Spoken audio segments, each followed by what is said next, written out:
가의 지문에서 말하는 주택의 특성을 열거하라고 보니까 특성이 한두 가지가 아닌 것 같아. 적어도 두 가지 이상 나온 거야. 그다음에 나 제시문에서 설명하고 있는 게 한국 주택시장에 적용하여, 적용이라는 말을 썼기 때문에 주택 얘기가 아닐 수도 있어. 그러니까 주택 얘기가 아닌데 주택과 같은 특성을 가진 다른 것들을 설명할 거야. 그러면 다른 거지만 이걸 한국 주택 시장, 부동산 여기다 적용하면 건전한 전략 방안이 뭘까? 건전한 전략 방안, 바람직한 전략 방안은 뭘까를 써달라고 하는 거야. 역시 800자야. 천자로 돼 있어. 자, 그러면 가에서 주택의 특성을 한번 확인해 볼게. 자, 주택 그러면 우리가 읽기 전에 의식주, 이거는 인간의 기본 생존 조건이잖아. 기본적으로 먹고 자고 입는 거, 의식주, 이건 기본이잖아. 인간의 삶의 기본이잖아. 기본적 조건이야. 그 중에 주에 해당되는 건데, 주는 당연히 삶과 관련시키면 삶의 터전이 있지. 그지? 우리 생활하는 공간이야. 이건 기본적으로 알고 시작하는 거잖아. 근데 아마 제시문에 그게 나올 거야. 아주 근본적인 수준에서 주택은 근본적이잖아. 기본적으로 인간 존재를 위한 기본적 욕구, 의식주의 하나다. 외부 환경으로부터 피신처가 되기도 하고 쉬며 재생산하는 삶의 터전, 삶의 장소도 된다. 이게 기본적인 거야. 주택은 훨씬 광범위한 의미를 지닌다. 그러니까 이것 말고도 주택이 우리한테 관계된 어떤 의미, 이런 것도 여러 가지가 있다는 얘기지. 자, 시대를 구분하면 현대 사회에서 주택은 가구의 가장 큰 단일 지출 품목이고, 이 얘기는 우리가 돈을 벌고 저축하고 그래서 목돈이 되고 그래서 지출을 한다, 소비를 한다. 그러면 제일 가격이 큰 게 단일 지출 품목 중에서 제일 큰 게 집이죠. 집, 주택. 중요한 투자의 가능성을 지닌다. 이번에는 상품처럼 투자의 가능성도 지닌대. 상품으로 본 거야, 상품. 생활의 공간, 삶의 터전, 소비 지출 중에 가장 부담스러운 것 또 하나는 투자. 상품처럼 투자하는 대상이야. 주택은 점유의 개념에 근거하여 임대와 자가주택을 구분되고 민간 소유와 공공 소유, 소유의 주체, 시장과 또 비시장의 양도에 기초하여 시장, 비시장, 양도에 기초한다. 자, 시장은 뭐죠? 내가 주택을 팔려고 내놓으면 누군가가 사겠지. 이거는 팔고 사는 관계니까 시장 관계라고 할 수 있어. 그런데 비시장은 뭘까요? 이건 파는 게 아니야. 사는 게 아니야. 증여, 상속, 양도 뭐 이런 거 있지. 서로 다른 방식으로 다루어진다. 그렇죠. 이 기준으로 따진다면 이렇게 임대와 자가주택 소유, 민간이 소유했냐 공공이 소유했냐, 시장의 의미를 갖고 있느냐, 비시장 매매가 아닌 다른 그 양도에 관련된 거, 이렇게 이야기할 수 있단 말이에요. 여기서 양도는 가격 결정 메커니즘을 말하고 대부분 민간시장 임대와 자가 모두 포함해서 사고 파는 임대 과정이 이루어진다. 그러니까 사고 파는 것도 임대라고 이야기한 거야. 즉 주택은 사적으로 소유되고 시장을 통하여 가격이 결정되는, 이거 뭐야? 물건이지 뭐야. 경제상품 중에 하나다. 그럼 여기서는 주택의 특성 중에 주택을 상품으로 보는 게 하나 나왔어. 첫 번째 질문에 나와 있는 주택의 특성을 나열하고라고 그랬으니까 벌써 네 가지 정도가 나온 거야. 주택의 특성이요. 경제적 효율성에 기초하여 국가의 시장 개입을 최소한으로 제약될 수도 있는 것이다. 왜냐하면 경제적 효율성이라 했잖아. 상품의 경제적 효율성은 뭐야? 만들고 팔고 또 만들고 팔고 산 걸 다른 사람에 팔고, 이게 경제적으로 잘 돌아가는 거잖아. 그럼 경제적 효율성에 기초한다 그랬으니까 국가는 시장 개입을 하면 이건 통제가 되는 거잖아. 그건 안 되는 거지, 그지? 공공 비시장 주택은 주택시장에서 아주 적은 부분을 차지한다. 산업화 도시화에 성숙하게 이루어진 국가의 사회주택, 비영리주택, 저소득층을 위한 임대주택 등이 이에 포함된다. 그러니까 내가 아까 사적인 비시장을 뭐 상속이나 증여 이런 개인적 관계로만 얘기했는데, 국가가 임대하는 주택은 국가가 영리를 목적으로 하는 게 아니잖아. 그러면 이건 시장 개념이 아니란 얘기지. 국가가 주택을 지어서 저소득층에 대해 임대하는 게 과연 이익을 남기고자 하는 이윤 추구의 기업하고 같으냐? 그건 아니기 때문에 비시장이라고 얘기한 거죠. 주택은 또 나온다. 보건교육 서비스와 같이 사회복지 서비스의 일환으로 다루어지는데, 이런 복지 개념으로서의 주택이지, 그지? 주택이 사회재, 집합체적 성격을 고려하고 사회 민주적 체제하에서 시민의 권리를 옹호한다는 차원에서 보다 적극적으로 국가가 주택 서비스를 제공에 대한 책임이 있는 것이다. 그러면 이 주택 서비스의 제공, 이것도 국가가 하는 주택의 어떤 특성이라고 봐야 되겠지.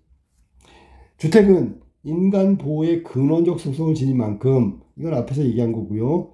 공중위생, 주택 과밀 문제, 높은 임대료, 주거 환경의 약화, 이건 주택 때문에 이루어지는 혹은 주택을 통해서 해결해야 될 문제들이야.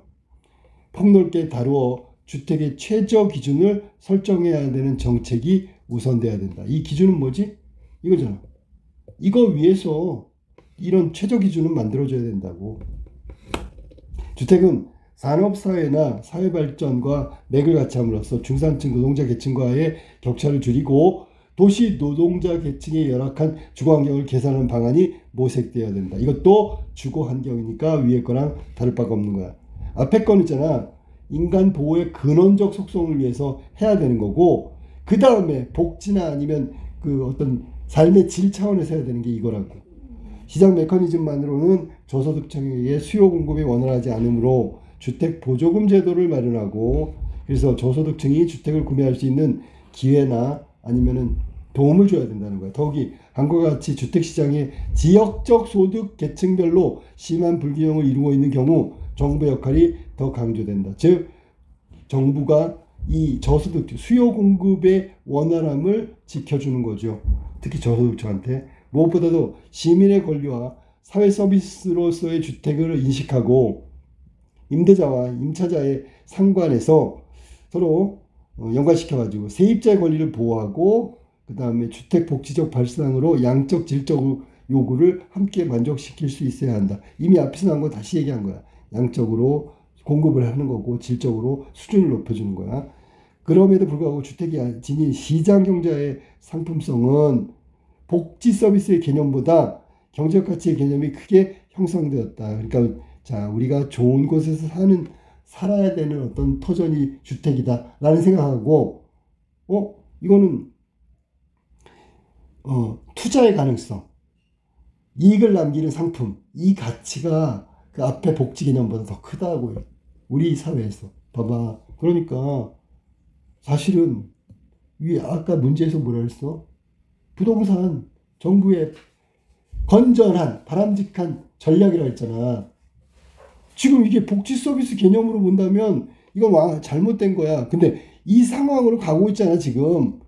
그러면 주택에 대한 국가의 정책은, 여기서 보조금도 얘기했지만 심한 불균형을 개선하고 정부가 이런 역할을 해야 된다잖아. 그러면 경제적 가치의 개념으로 흐르고 있는 현재 상황을 복지 개념의 차원으로 돌려놔야지. 그게 바람직한 정부의 정책이고 노력이지. 이미 나온 거잖아.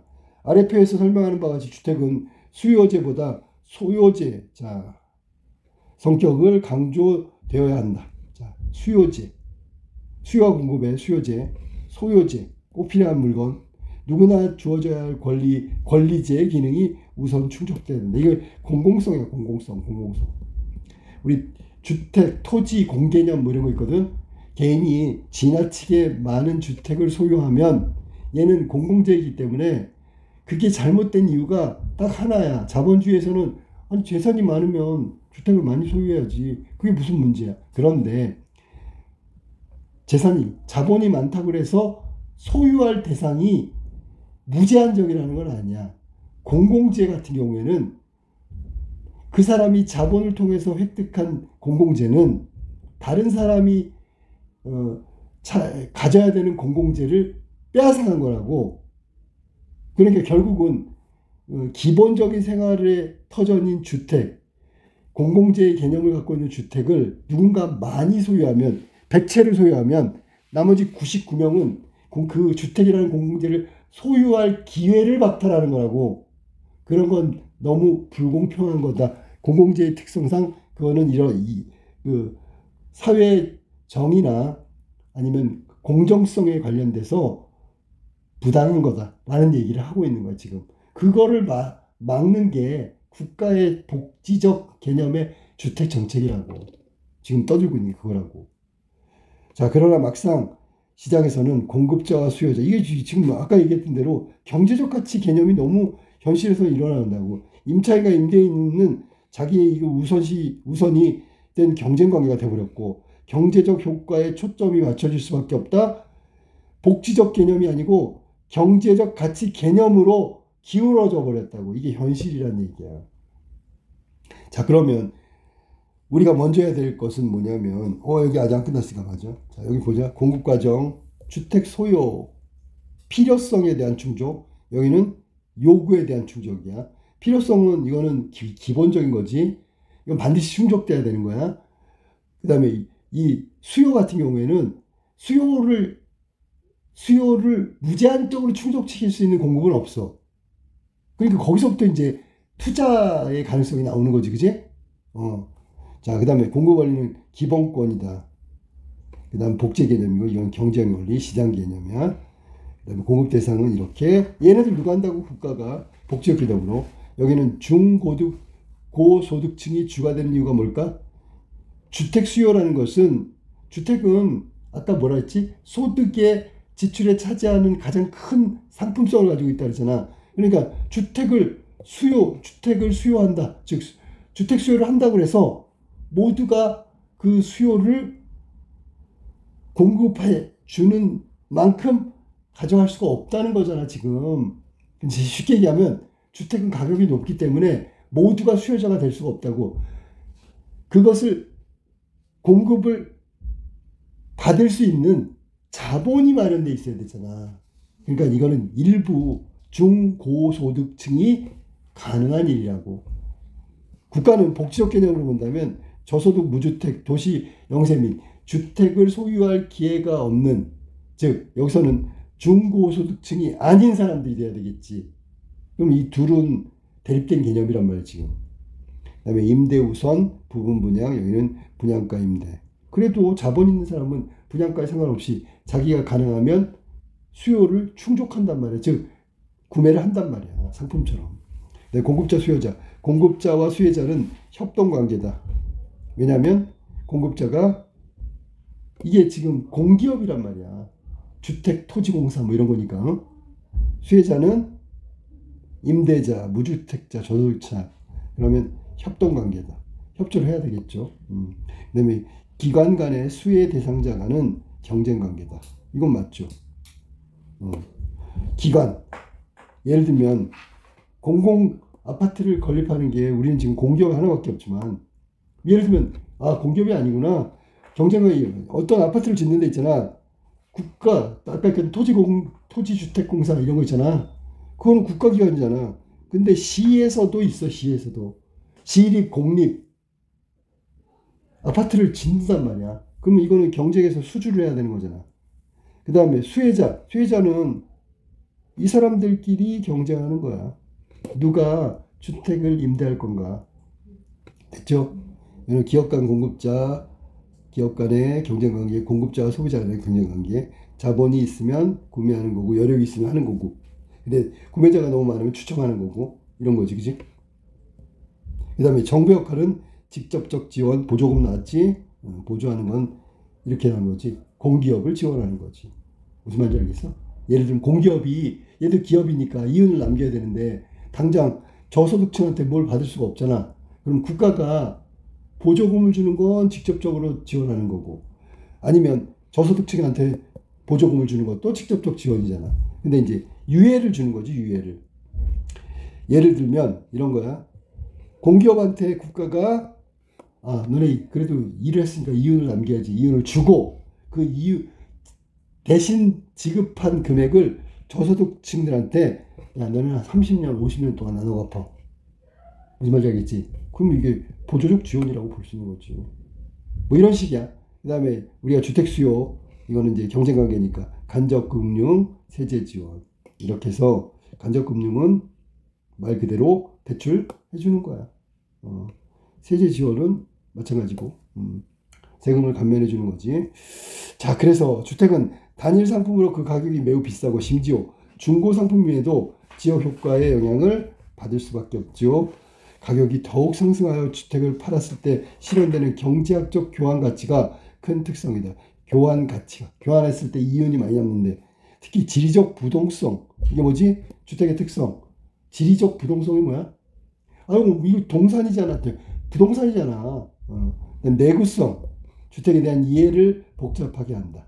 자, 내구성 얼마나 오래 됐느냐 오래 버티느냐 10년 됐는데 새로 지은 아파트보다 더 튼튼해 뭐 이런 거 내구성 그러면 이해를 복잡하게 하여 유휴자금이 넉넉한 고소득층 일부 중산층들까지 주택에 대한 투자를 부의 축적의 수단으로 삼고 권리제 의식주 중에 하나로 인간에게 주어진 권리제가 그런 뜻이야. 권리는 뭐야? 당연히 누려야 되는 거지. 당연히 나는 집이 있어야 되는 거야. 그런데 아까도 얘기했지만 저소득 영세민층은 그런 기회가 없단 말이야. 그러니까 권리를 누리지 못하니까 정부가 그 권리를 누릴 수 있도록 지원해 주는 거란 말이야. 누구에게나 주어져야 하는 주택 배분의 형평성을 저해하기도 한다. 왜? 이 사람들이 돈이 많으니까 이 사람들이 기회를 뺏어간다는 얘기야. 아까 공공재. 자, 부동산에 대한 현명한 투자는 자산 구축에 크게 이바지한다. 부동산을 움직일 수 없는 부동적이고 내구성이 강한 주택을 포함한 재산, 토지, 건물, 수목 등을 일컫고 경제적 가치의 핵심 중의 핵심이지. 하지만 주택을 부동산과 동일로 취급할 수는 없다. 주택은 거주 또는 주거에 집중해야 된다. 본래적 개념. 소득 창출의 기회를 주택에 대한 투기를 통해서 얻고자 하는 오랜 한국 사회 정서 불안전한 주택 정책, 주택 시장의 불안정성. 자, 바람직한 정책은 여기서 나와야죠. 사람들한테 주택에 대한 인식을 바꿔놔. 투자의 대상이 아니라 거주의 대상으로 바꿔놓는 거. 즉 부동산을 투기해서 아까 얘기했던 권리세를 투기해가지고 부의 축적은 이룰 수 없다는 걸 보여줘야 되겠지. 정책이. 그 다음에 불안전한 주택 정책. 이것도 완전한 게 안정된 주택 정책. 변함없는 주택 정책. 예를 들면 아까 얘기했던 주택 니즈, 소요에 맞춰서 계속 일관되게 정책을 추진한다든지 이런 것들이 주택 정책이 건전한 주택 정책이 되겠지. 주택 시장의 불안정 이거 안정화시키는 거. 자, 봐봐. 이게 해답이란 말이야. 한국 그 정부가 있잖아. 부동산에 대한 바람직하고 건전한 정책은 이걸 해결하는 거야. 답을 줬잖아 지금. 자, 그래서 사회적 불안감을 완화시키고 그다음에 인식의 전환이 필요하다. 다 대답까지 줬어. 자, 물건을 사는 것처럼 사는 것이 아니라 살아가는 곳이 돼야 된다.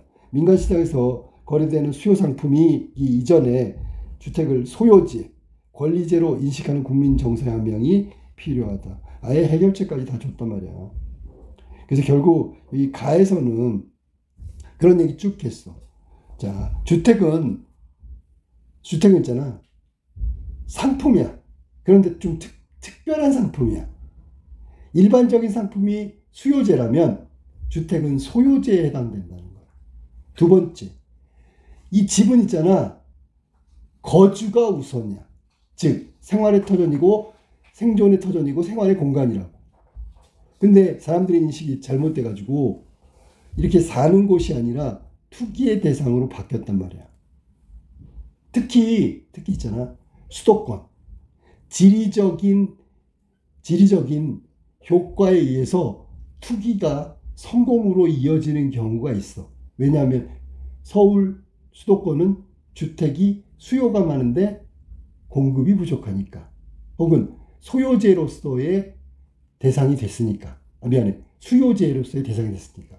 거기서 막 수요자끼리 경쟁한단 말이야. 경쟁은 곧 주택 가격의 상승으로 이어지잖아. 그럼 그게 투기의 목적으로 자연스럽게 변질된단 말이야. 수요가 늘어나면 주택의 가격은 오르는 게 아니라 폭등한다.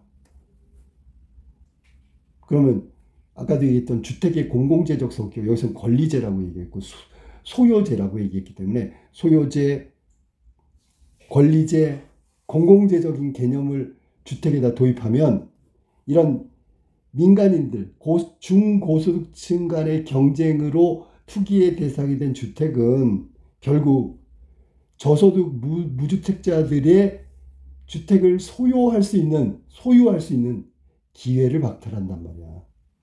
결국은 경제적 불균형이 되는 거고요. 경제적 불균형은 주택시장에 아까 나왔던 불안정을 야기하는 거란 말이야. 그러면 결국 정서적인 인식의 차원을 바꿔주는 게 필요하다라는 얘기를 하면서 끝났다고.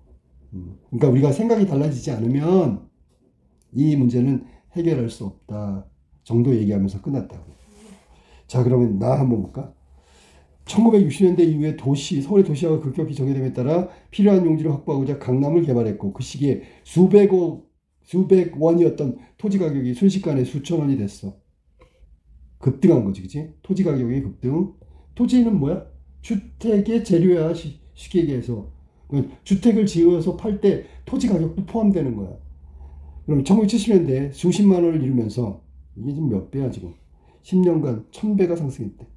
이후에 명문고등학교 대거 강남으로 이전, 8학군 형성, 88올림픽을 계기로 잠실이 개발되면서 강남, 서초, 송파, 강남 지역의 영토 확장, 강남이라는 게 여기서는 개발 구역이 점점 확대됐다고. 법원과 검찰청 같은 서초동 이전, 여기 앞에 고등학교 대거 강남 이전, 교육야, 예술전당, 이건 문화 뭐 이런 거고, 삼성동 개발, 이것도 역시 도시개발, 도시 내 신도시 건설, 한강을 건너 강북의 도시화 산업화가 강남으로 확대됐다.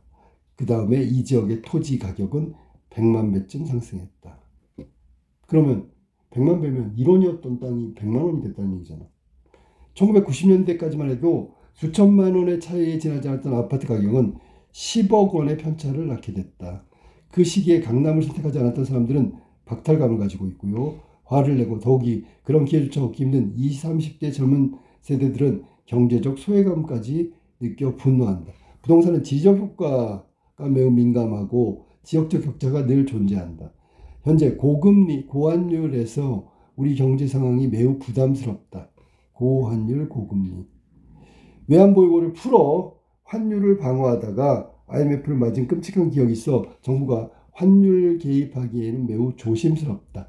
정부의 정책은 한국 돈의 값어치가 국제시장에서 폭락하거나 폭등하지 않을 딱 그 범위 안에서 운영돼야 하는데 이중 부동산 정책은 정부의 거시경제 정책의 가장 큰 부분을 담당하고 있다. 즉 항상 눈에 신경 쓰이는 눈에 가시라고.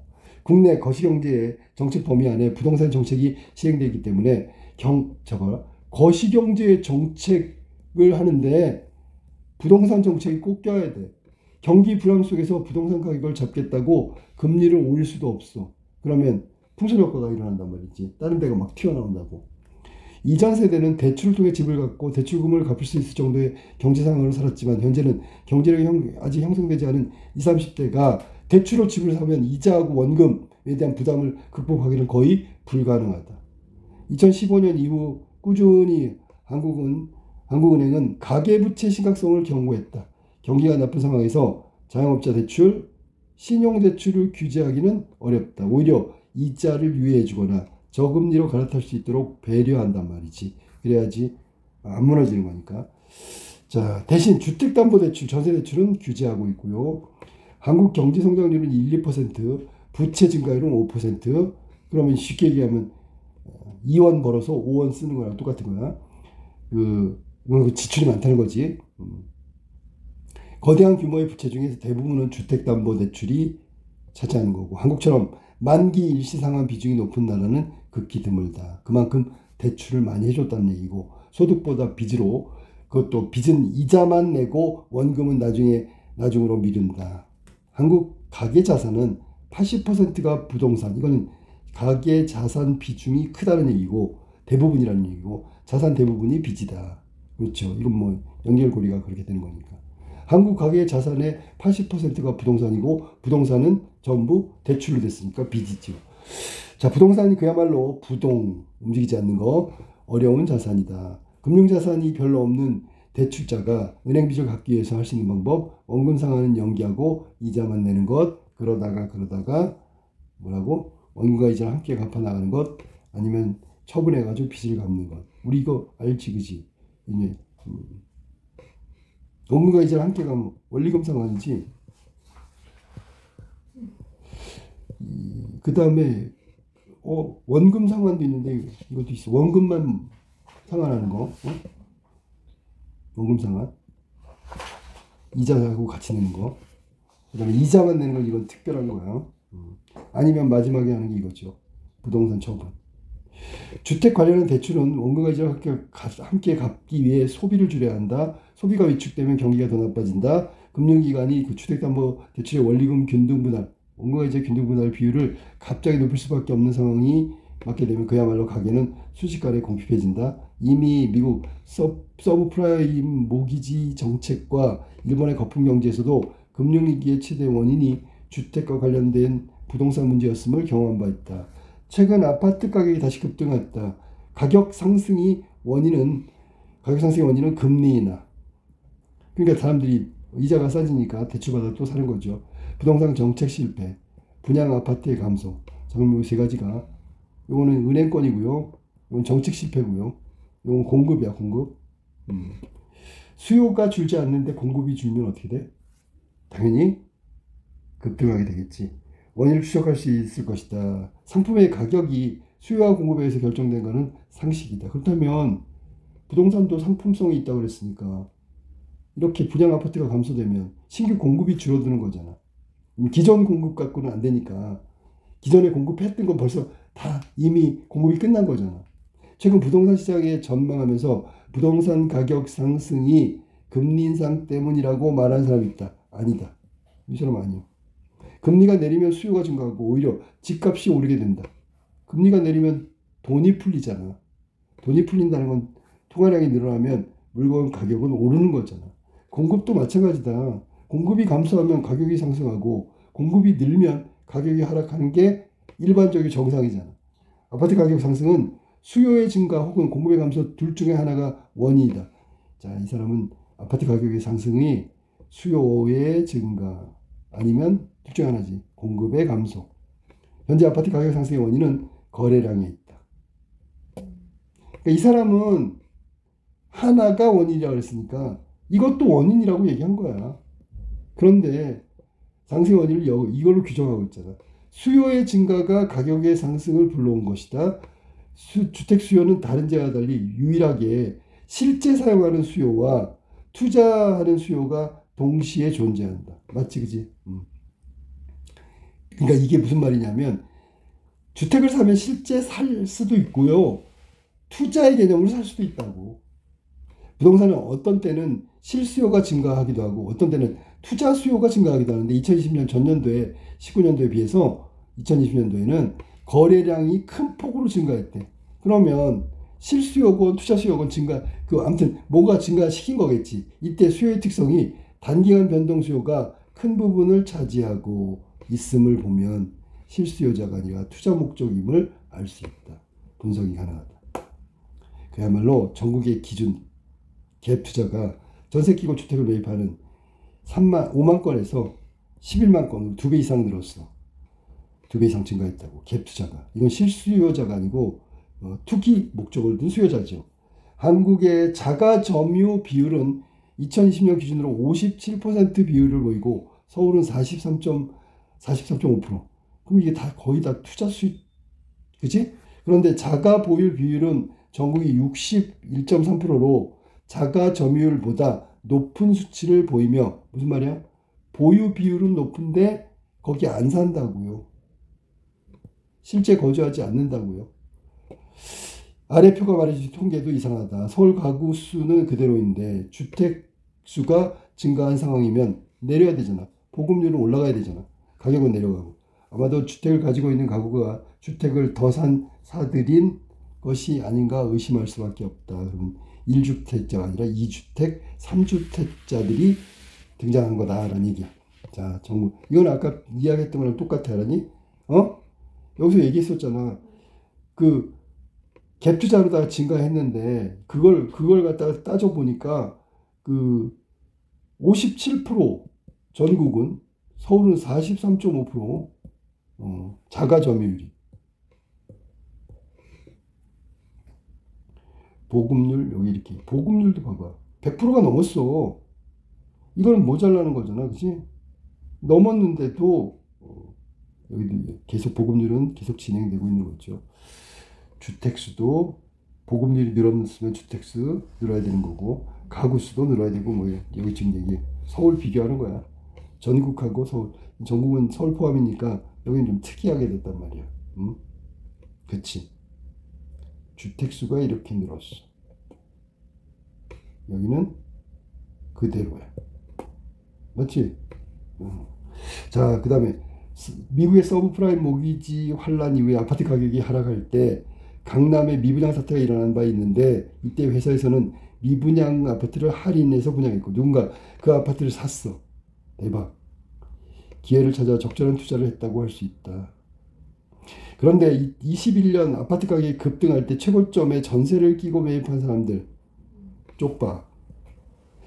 아파트 가격 상승기에 맞춰 더 오를 것을 기대한 전형적인 투기이고, 그리고 이는 주택시장을 더욱 불안하게 하고, 이런 분위기는 영원이라도 팔아 지금이라도 사야 한다. 영끌이지 심리를 부추한다. 생산활동을 통해 이익을 추구하여 돈을 버는 것을 목적으로 하는 것이 투자고요. 투자. 거래 대상의 가치 변화에 주목하여 그 성격과 위험을 잘 알고 일정 부분 손실까지 고려하며 투자를 진행한다. 위험이 크면 이익도 크다. 뭐 이런 거야. 얼마 전 토지주택공사 직원들이 개발 예정 지역에 토지를 사들였어. 시흥이야. 크게 사회에 무리를 일으켰다. 개발 예정지는 농지였는데 공사 직전에 농사를 지을 것이라는 예측도 어렵지만, 신도시 개발 예정지라는 용어를 보면 아마도 수용 보상금이나 다른 토지로 보상을 받는 대토라고 그러죠. 이거 주고 대신 받는 거. 수익을 기대하는 내부의 미공개 정보를 활용한 불법 활용이라는 것을 짐작할 수 있다. 결국 이들의 직원들은 직위해제되고 합리적인 분석과 판단 없이 시세 차익에만 목적을 두고 수익을 노리는 행위, 그것은 투기이지요.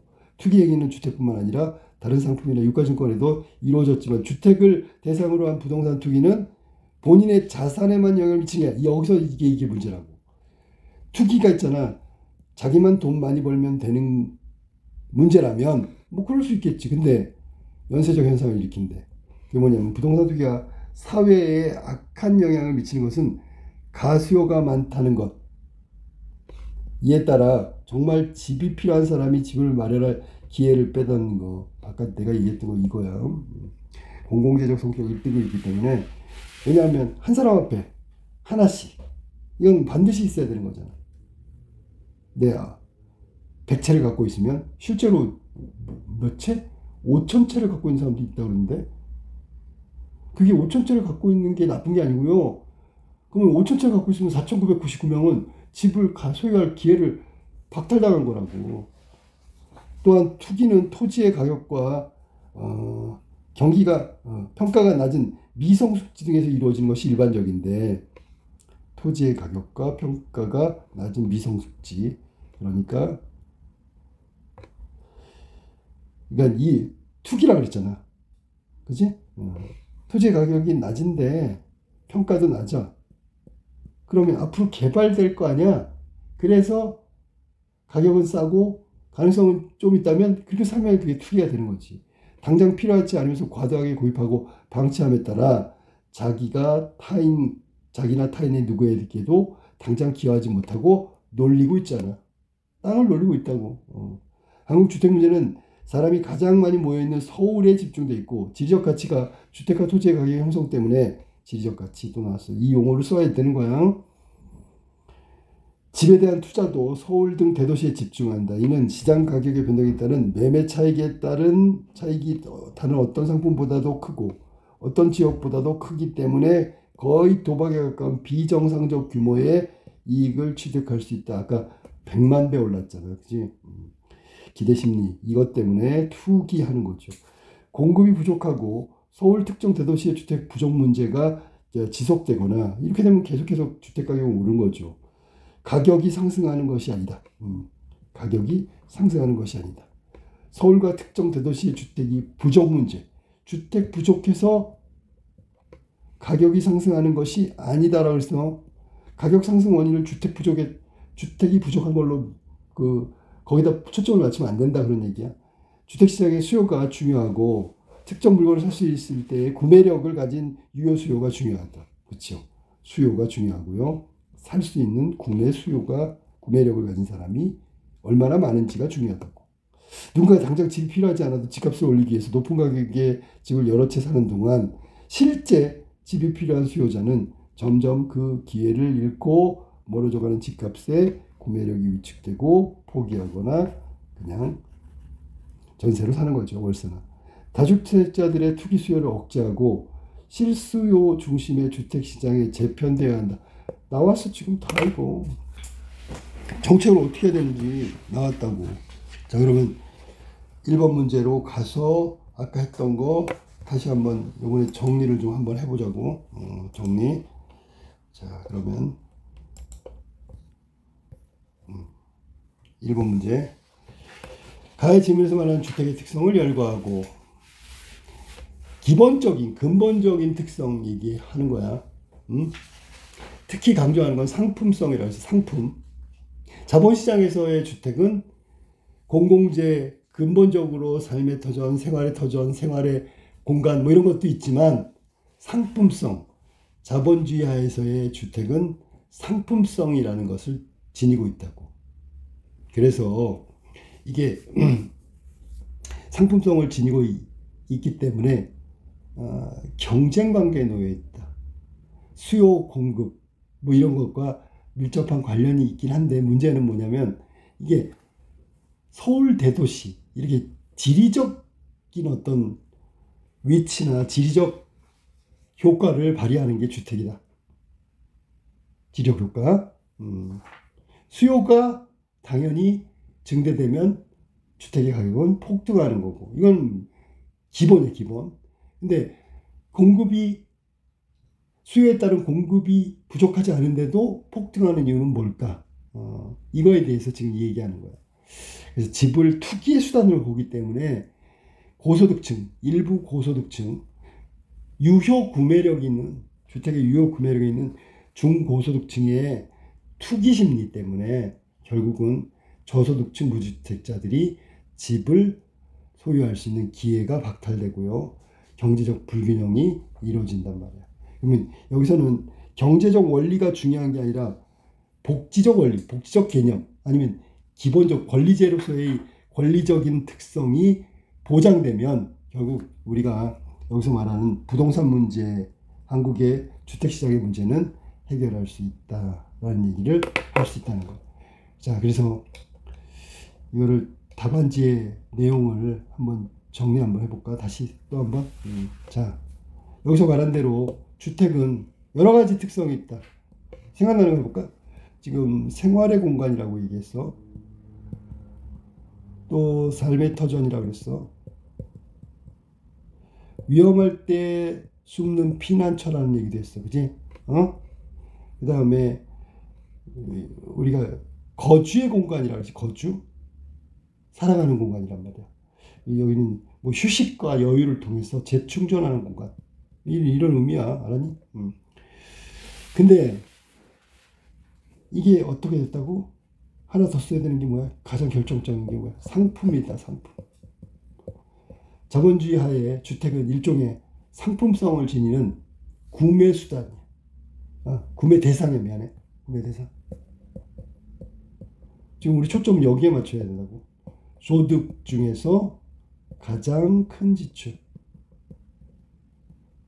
지닌 대상이란 말이야. 그리고 투기적 성격을 지닌 혹은 투자의 성격을 지닌. 지금 문제는 이게 맞는 거야. 투자의 대상이 된다라는 건데 투기적으로 흐르고 있다는 거야. 그러니까 우리나라 주택은 이렇다는 얘기지. 그치? 자, 그러면 이런 특성을 갖고 있어. 투자의 가능성도 되고요. 다 돼. 상품성을 지니고 있다는 것도 그거. 자, 상품성을 한번 볼까? 상품성은 뭐야? 수요에 의해서 가격이 결정되는, 구매력에 의해서 가격이 형성되는 이런 상품성을 지닌 물건이라고. 그런데 여기에서 말하고 있는 이 특성을 나열한 이유는 부정적인 부분이 분명히 있지. 이런 부분이잖아요. 이게 지금 정부가 부동산 정책할 때 고려돼야 되는 부분이고 해결해야 될 부분이라고. 그러면 정부의, 여기 지금 볼까? 나지문에 설명하는 한국주택시장에 적용을 했어. 나에서 지금 주택에 대한 얘기를 막 했단 말이야. 그러면 주택은 어떤 특성을 지니고 있냐면 공적인 특성과 사적인 특성이 있지. 이거 다 나에서 제시하고 있는 거야. 알았니? 이 사적인 특성이 가져다 주는 게 뭐야? 저소득층, 뭐 영세 뭐라 그래야 돼? 영세 서민층, 뭐 이런 사람들의 기회, 니즈가 실현되지 못하고 있단 말이야. 공적인 부분은 그것을 보완해야 된다 그랬지, 그지? 그러니까 이거는 경제적 가치가 아니라 복지적 가치에 주목해야 된다는 게 나의 내용이란 말이야. 알았어? 그 다음에 이런 아까 얘기했듯이 수요와 관련된 내용들이 나오잖아. 사적 기회가 박탈한 이유는 뭘까? 이것도 좀 설명을 해줘야 돼. 지리적 특성도 있고요. 지리적 특성, 상품적 특성도 있고요. 지적 부동성이라는 거, 내구성이라는 거, 이런 내용도 좀 써주면 좋겠어. 나에 나오니까, 그지? 그 다음에 사적으로 주택을 구매하거나 소유할 수 있는 것에 한정된 부류. 아까 중고소득층, 유효 구매력을 가진 자본을 가진 중산층, 부의 축적인 동시에 투자의 대상으로 삼고 있다, 그들이. 그러니까 사적으로 기회가 박탈되는 저소득층, 비영주택, 뭐 거기 나온 임대주택, 뭐 이런 것들이 나오는 거야. 자, 그럼 투자 행위고 실제로 구매가 필요한 이들에게 어떤 구매하려는 의욕마저 꺾게 하는 게 우리의 현실이라는 얘기를 하는 거야. 그러면 이때 정책이 필요하잖아, 그지? 정책. 구체적인 정책하고 그 다음에 추상적인 정책 뭐 이런 거 있지, 그지? 아까 얘기했어. 자, 정책이 필요한데 추상적인 건 뭘까? 이런 거 쓰면 되잖아. 뭐 인식 전환에 대한 얘기. 그 다음에 복지적 개념으로서의 복지적 개념을 제도, 아까 경제적 가치가 복지적 개념으로서의 주택을 본다면 공적인 부분의 역할을 통해 사적으로 기회를 얻지 못한 박탈감을 느끼는 사람들을 위한 지원책이 필요하겠지. 그리고 여러 가지 나왔잖아. 임대료도 보존하고 주택 지원금도 주고 그다음에 뭐 주거 환경도 개선하고 뭐 이런 거 나오잖아. 그런 부분들이 삶의 터전을 개선하는 주택의 근원적 속성을 높이는 거야. 그지? 그 다음에 막는 건 뭐야? 투기를 막는 건데, 투기를 막는 것은 인식을 바꿔야 된다 그랬잖아. 인식을 바꾸는 구체적 내용 중에 하나가 뭐냐면 그 경제적 가치가 아니라 복지적 개념으로 해석을 한다 그랬지. 또 하나는 뭐야?